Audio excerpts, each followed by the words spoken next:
ये Napoleon Hill की बहुत ही मशहूर किताब थिंक एंड ग्रो रिच पर आधारित 2 हिंदी सारांश हैं।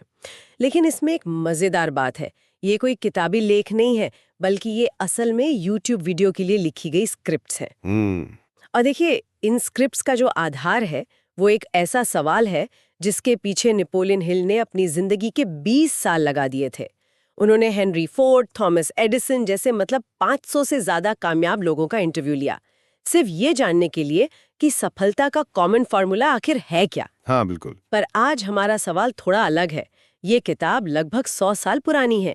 क्या इसका फॉर्मूला आज की डिजिटल दुनिया में, जहां ध्यान भटकाने वाली चीजें इतनी ज्यादा हैं, वाकई काम करता है, या ये बस एक अच्छी सोच वाली किताब बनकर रह गई है? ये एक बहुत जरूरी सवाल है। और इन स्रोतों की जो खास बात है ना, वो ये है कि ये सिर्फ उस फॉर्मूले के बारे में बताते नहीं हैं। हम देखेंगे कि ये खुद शायद अनजाने में उस फॉर्मूले को इस्तेमाल भी कर रहे हैं। अच्छा, हाँ, इनका मिशन सिर्फ जानकारी देना नहीं है, बल्कि ये समझाना है कि सोच को हकीकत में कैसे बदला जा सकता है।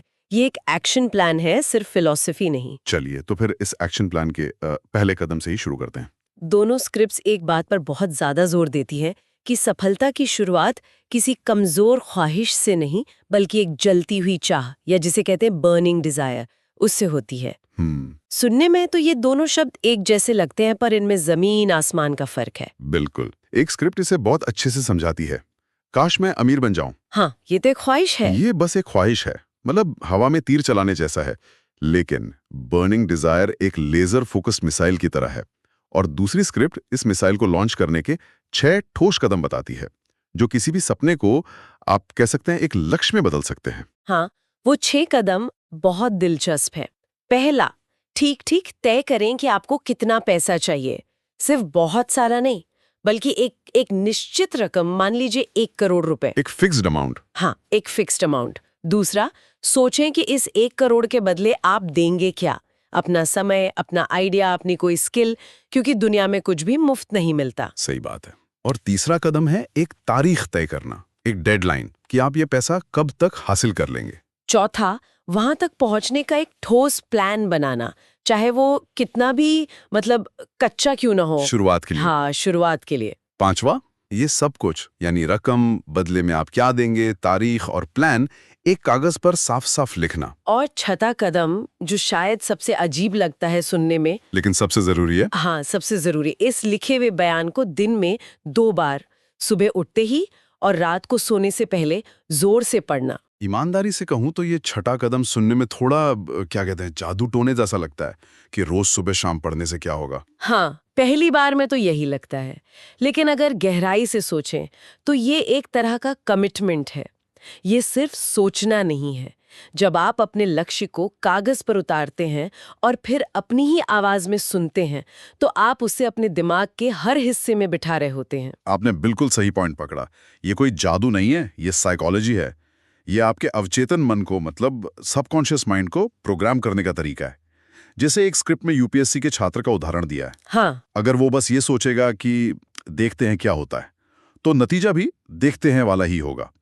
लेकिन अगर उसके पास एक तय प्लान है और वो रोज खुद को याद दिलाता है कि उसे क्या हासिल करना है और क्यों, तो वो जुनून उसे मुश्किल समय में भी टिके रहने की ताकत देता है। ठीक है, मान लिया कि किसी में इतना जुनून है और उसने ये 6 कदमों वाला प्लान बना भी लिया, पर उसे बनाए कैसे रखें?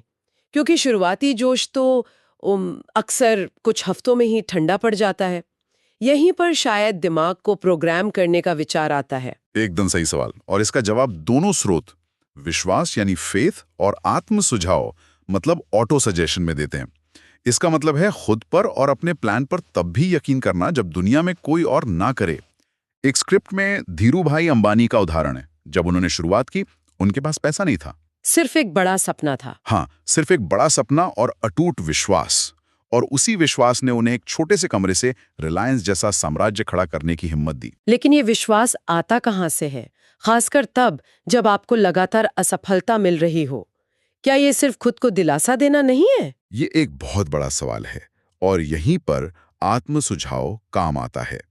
ये दिलासा नहीं है, बल्कि एक तरह की मेंटल ट्रेनिंग है, एक स्क्रिप्ट में दिमाग की तुलना एक उपजाऊ जमीन से की गई है। हाँ, कि अगर आप उसमें जानबूझकर अच्छे बीज नहीं बोएंगे तो जंगली घास तो अपने आप ही उगी जाएगी। बिल्कुल।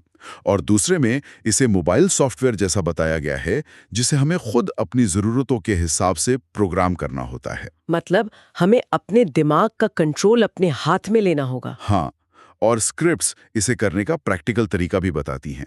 जैसे सुबह उठकर शीशे के सामने खुद से कहना, मैं डिसिप्लिन्ड हूँ, मैं फोकस्ड हूँ, मेरे फैसले मुझे मेरे लक्ष्य के करीब ले जा रहे हैं।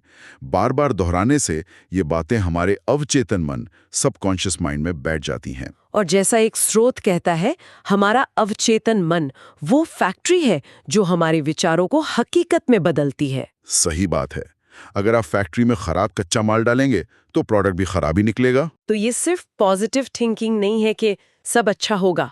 ये एक एक्टिव प्रोसेस है जहां आप अपने दिमाग को वो कमांड दे रहे हैं जो आप अपनी जिंदगी में सच होते देखना चाहते हैं। अगर आप खुद से कहते रहेंगे मेरी तो किस्मत ही खराब है, तो आपका दिमाग सच में ऐसे सबूत ढूंढने लगेगा जो इस बात को सही साबित करें। और अगर आप कहेंगे मैं हर मुश्किल से कुछ सीख रहा हूं, तो आपका दिमाग समाधान ढूंढने पर लग जाएगा। यही है ऑटो सजेशन। जो आप अपने दिमाग में डालते हैं वही आपकी हकीकत बनता है। ठीक है, तो अब हमारे पास एक मजबूत इच्छा है और उस पर यकीन करने का तरीका भी। लेकिन सिर्फ सोचने और यकीन करने से तो बैंक अकाउंट में पैसे नहीं आते। एक्शन के लिए क्या जरूरी है? बिल्कुल नहीं। और यहीं पर दोनों स्क्रिप्ट्स 3 बहुत जरूरी साधनों की बात करती हैं। पहला है सही ज्ञान, यानी स्पेशलाइज नॉलेज। इसका मतलब ये नहीं है कि आपको दुनिया की हर चीज जाननी है। इसका मतलब है कि आपको अपने लक्ष्य से जुड़ी सही और गहरी जानकारी हासिल करनी है और उसे लागू करना है। जनरल नॉलेज अच्छा है, पर स्पेशलाइज नॉलेज पैसा कमा कर देता है। आज के जमाने में तो ये बात और भी ज्यादा सच है। एक स्क्रिप्ट में यूट्यूब क्रिएटर का बहुत सटीक उदाहरण है। उसे दुनिया की हर चीज सीखने की जरूरत नहीं है, उसे बस 3 चीजें गहराई से सीखनी है। हाँ, अच्छा कंटेंट कैसे बनता है, उसकी ऑडियंस क्या देखना चाहती है, और लगातार वीडियो कैसे बनाए रखने हैं। बस। बिल्कुल। ज्ञान तभी ताकतवर है जब उसे इस्तेमाल किया जाए, वरना वो सिर्फ दिमाग में पड़ा डेटा है। और दूसरा जरूरी साधन है सही प्लान, यानी ऑर्गेनाइज्ड प्लानिंग। एक स्क्रिप्ट कहती है सपने बिना प्लान के सिर्फ ख्वाब रह जाते हैं। जरूरी ये नहीं कि आपका प्लान पहली बार में ही परफेक्ट हो, जरूरी ये है कि शुरुआत की जाए। थॉमस एडिसन ने बल्ब बनाने से पहले 10,000 असफल प्रयोग किए थे। 10,000? हाँ, और हर असफलता उनके प्लान का हिस्सा थी, जिससे उन्हें पता चला कि क्या काम नहीं करता। मतलब प्लान का मतलब ये नहीं कि वो पत्थर की लकीर हो। स्टार्टअप की दुनिया में तो इसे पिवट करना कहते हैं। बिल्कुल। लक्ष्य वही रहता है, बस वहां तक पहुंचने का रास्ता बदल जाता है। सुन। सफल लोग हार नहीं मानते, वो अपना तरीका बदल लेते हैं। और तीसरा साधन, जो शायद आज की कनेक्टेड दुनिया में सबसे ज्यादा जरूरी है, वो है सही संगत, यानी मास्टरमाइंड ग्रुप।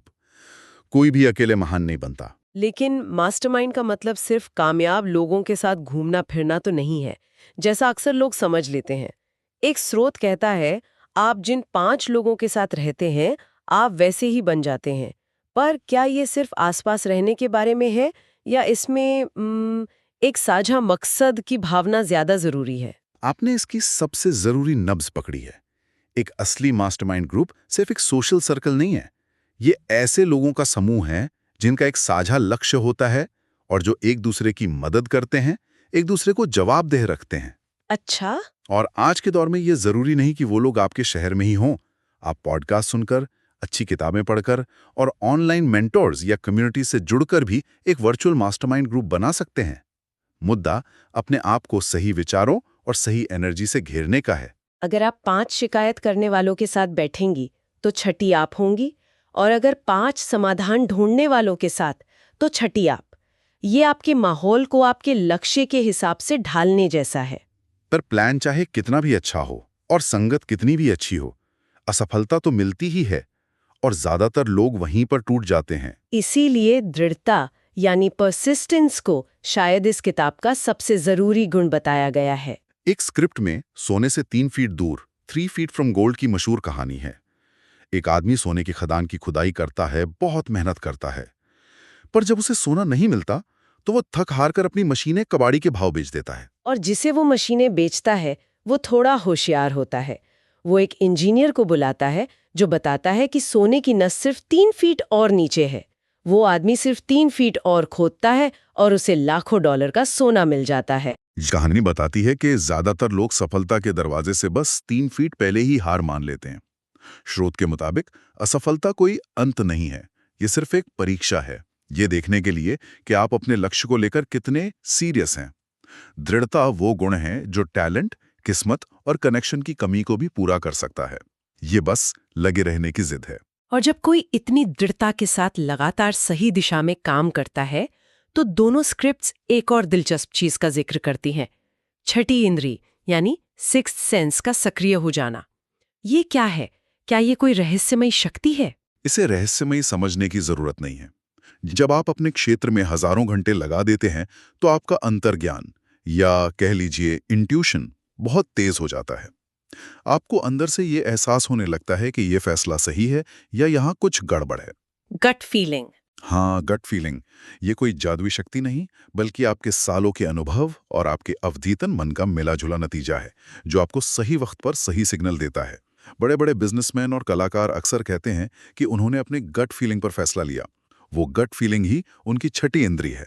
तो अगर हम इन सभी सिद्धांतों को एक साथ देखें, तो फॉर्मूला ये बनता है।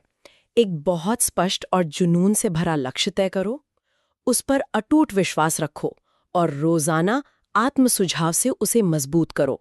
फिर सही ज्ञान और एक लचीले प्लान के साथ एक्शन लो, अपने आप को सही लोगों से घेरो और चाहे कितनी भी मुश्किलें आए, हार मत मानो, बस लगे रहो। बिल्कुल, ये सफलता का एक पूरा ब्लूप्रिंट है।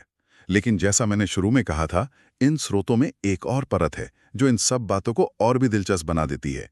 हमें ये नहीं भूलना चाहिए कि ये स्रोत खुद YouTube वीडियोस की स्क्रिप्ट्स हैं। हाँ, और दोनों के अंत में दर्शकों से चैनल को लाइक, शेयर और सब्सक्राइब करने के लिए कहा गया है। और ये सिर्फ एक मामूली मार्केटिंग की अपील नहीं है। अगर आप ध्यान से देखें तो ये थिंक एंड ग्रो रिच के सिद्धांतों का सीधा-सीधा इस्तेमाल है। एक मिनट, आप सही कह रही हैं। तो मतलब ये स्क्रिप्ट सिर्फ जानकारी नहीं दे रही, बल्कि खुद एक केस स्टडी बन गई है। ये वाकई में एक गहरा अवलोकन है। सोचिए जरा, इन स्क्रिप्ट्स के निर्माता ने एक लक्ष्य तय किया है, अपने YouTube चैनल को बढ़ाना। ये उनका निश्चित लक्ष्य है। उन्होंने एक प्लान बनाया है, थिंक एंड ग्रो रिच जैसी मशहूर किताब का आसान सारांश बनाना, ताकि ज्यादा से ज्यादा लोग देखें। ये उनका ऑर्गेनाइज्ड प्लान और स्पेशलाइज्ड नॉलेज है। बिल्कुल, और उन्होंने उस प्लान पर एक्शन लिया, ये स्क्रिप्ट लिखी और वीडियो बनाया। और अब वो अंत में लाइक, शेयर, सब्सक्राइब बोल के अपने मास्टरमाइंड ग्रुप यानी अपनी ऑडियंस को अपने लक्ष्य में शामिल कर रहे हैं। वो अपने दर्शकों से मदद मांग रहे हैं, उनके साथ मिलकर आगे बढ़ रहे हैं। वाह, मतलब वो सिर्फ किताब के बारे में बता नहीं रहे, वो उसके सिद्धांतों को अपने काम में जी रहे हैं। बिल्कुल, ये सिर्फ कंटेंट बनाना नहीं है, ये उस दर्शन का प्रैक्टिकल रूप है जिसे वो सिखा रहे हैं। ये इन स्रोतों में छिपा हुआ सीक्रेट कोड है। वो अपने दर्शकों को सिर्फ ये नहीं बता रहे कि अमीर कैसे बने, बल्कि वो खुद उन सिद्धांतों पर चलकर अपने चैनल को रिच बनाने की कोशिश कर रहे हैं। तो आखिर में इन स्क्रिप्ट्स का निचोड़ सिर्फ ये नहीं है कि अमीर कैसे बने, बल्कि ये है कि आप वही बनते हैं जो आप लगातार सोचते और करते हैं। और ये सिद्धांत हर जगह लागू होता है, चाहे वो आर्थिक सफलता हो, करियर हो या फिर एक YouTube चैनल को सफल बनाना हो। एकदम सही। और इस चर्चा के अंत में एक सवाल सोचने के लिए छोड़ जाते हैं। ये किताब व्यक्तिगत सोच, इच्छा और दृढ़ता पर बहुत जोर देती है। आज की इस आपस में जुड़ी हुई दुनिया में जहां सफलता टीम वर्क और नेटवर्किंग पर बहुत ज्यादा निर्भर करती है, क्या मास्टरमाइंड या सही संगत का सिद्धांत, जिसे हिल ने भी बताया था, आज शायद उनके बताए बाकी सभी सिद्धांतों से भी ज्यादा महत्वपूर्ण हो गया है? या आज की दुनिया में इसके कुछ अलग ही मायने निकलते हैं?